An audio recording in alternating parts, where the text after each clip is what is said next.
Hi, it's Donna Kazee, and I just wanted to wish you all a happy Pi Day. I am an engineer, former engineer.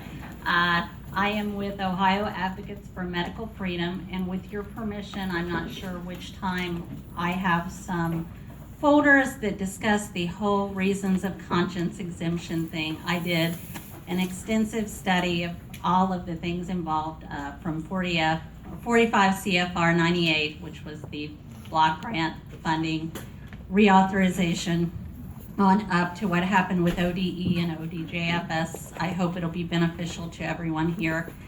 Just let me know how to get it to you. Our group is concerned with preserving medical freedom and informed consent in Ohio.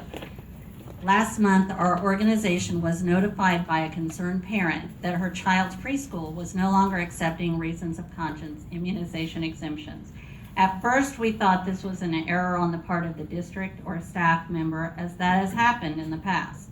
However, we quickly discovered through the district personnel in charge of preschool that this is a new requirement communicated by ODE for all licensed child care providers, not just ones receiving federal block grant money.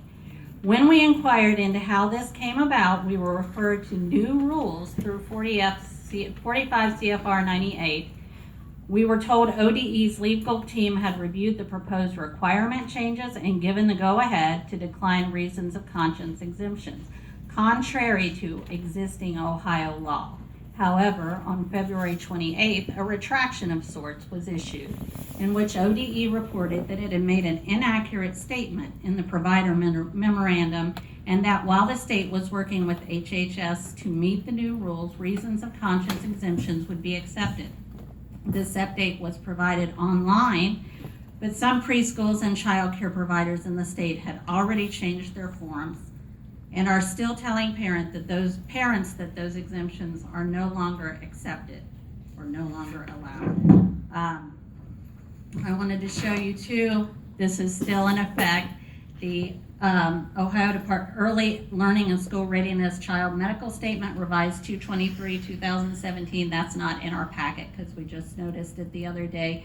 Only lists religious conviction and health as the acceptable exemptions.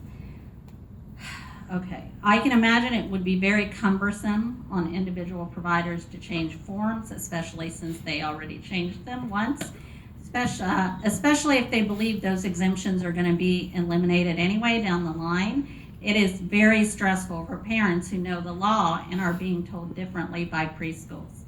We later found out that this new rule for immunization exemptions was actually a new interpretation of language that never changed in the reauthorization of the act.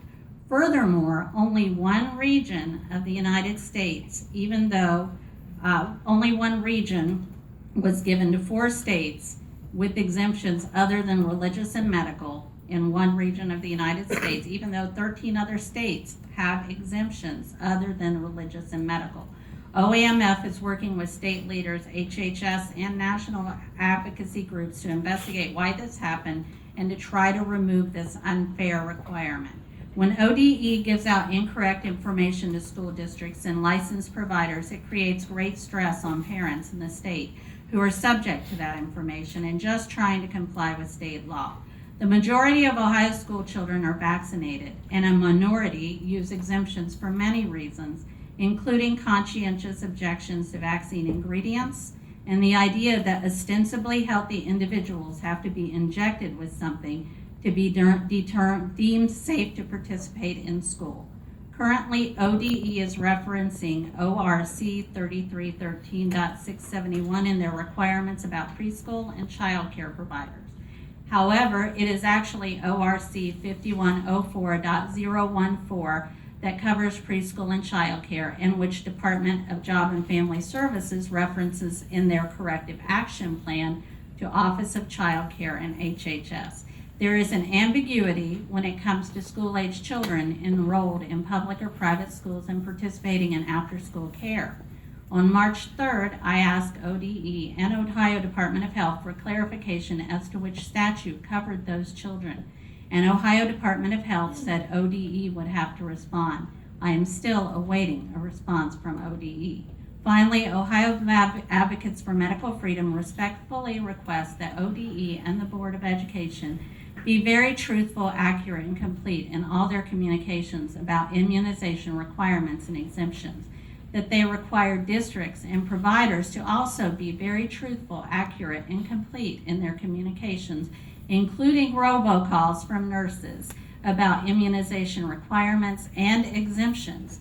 Clarify which ORC covers school-age children enrolled in school but also participating in after-school care through ODE licensed providers.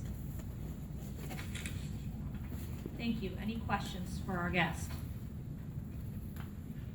If not, thank you very much.